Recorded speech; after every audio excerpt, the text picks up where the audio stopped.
बुधवार 5 मार्च 2025 को पटना यूनिवर्सिटी के दरभंगा हाउस परिसर में छात्रों के दो गुटों के बीच हिंसक झड़प हुई, जिसके दौरान बमबाजी की भी खबरें सामने आई हैं। इस घटना में पार्किंग में खड़ी एक कार क्षतिग्रस्त हो गई है। सूचना मिलते ही पीरभोर थाना पुलिस और टाउन एएसपी दीक्षा मौके पर पहुंचकर मामले की जांच में जुट गए हैं। हालांकि पुलिस ने अभी तक बमबाजी की आधिकारिक पुष्टि नहीं की है।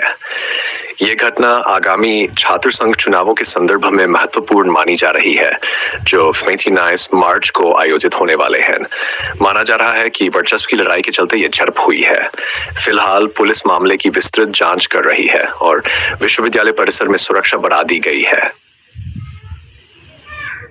बुधवार 5 मार्च 2025 को